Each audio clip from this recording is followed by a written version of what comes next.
Well, welcome to our third video in this 5-video series, and we're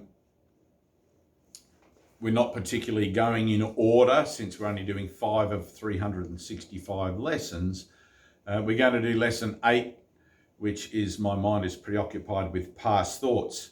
And again, we're not really telling you anything you don't already know, which is kind of funny. But mental health and bringing about a sense of inner peace is recognizing the truth of the situation you find yourself in and accepting it as it is without trying to adjust to it. Right, so now I'm going to tell you that your mind is preoccupied with past thoughts, and you're going to look into your mind to see what kind of past thoughts it's preoccupied with. Right? Because the mind loves to just two-step around and think about the future or the past or whatever. But reality is in the here and the now. Reality is where we are all one, where I can be alive, where I am living, where I can appreciate, where I can give and receive in the now, in this moment. So having a mind that's preoccupied constantly with the past, you're missing what's happening now. You're missing the miraculous nature of life, the universe, and everything, even within the framework of the human experience. And I call it the human experience because it is an experience.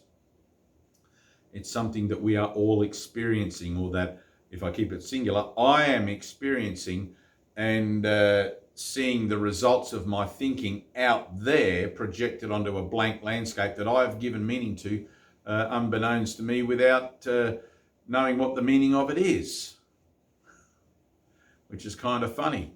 And if you look at it, the big sense, it's not really that there are 7 billion of us running around all doing the same thing. It's like I'm seeing the results of my own thinking out there on the landscape of the world. But it seems as if, in the illusion or in the dream of the human experience, that we're all giving meaning to all sorts of things, and we have this kind of an autonomy. But in the pursuit of enlightenment, we learn that, or I learn, and this is very hard to keep it singular when I'm talking to myself on the video here, I'm learning that my world is a result of my thinking. And so what I see reflects my thoughts about it, because it's only my own thinking that tells me what I think I'm seeing.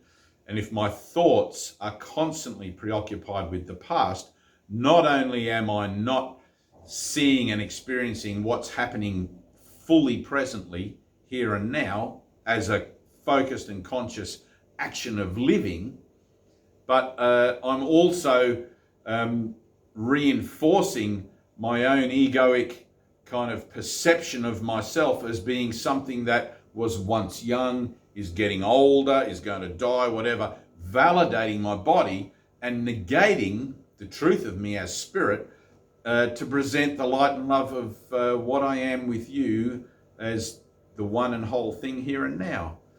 And I don't know if that makes sense particularly, but as you undergo this transformation of mind through the use of these lessons, and if you do buy the big book and do all the lessons, you absolutely will undergo that whole transformation. You'll come to an appreciation and an acceptance of the fact that all is one, and that there is a single love that we share. And so Dean and Michelle are going to be reading lesson 8, My Mind is Preoccupied with Past Thoughts. And you might have a sudden realization of, holy cow, my mind is preoccupied with past thoughts. And there's nothing wrong with realizing that. In fact, it's kind of an essential realization to have, so that you can begin to change the habits and the perpetual nature of that way of thinking in you, so you can become more fully conscious and present of this moment here and now, and join in with us with what is actually going on and where you really are at and what's happening, which is the awakening from a dream. Okay,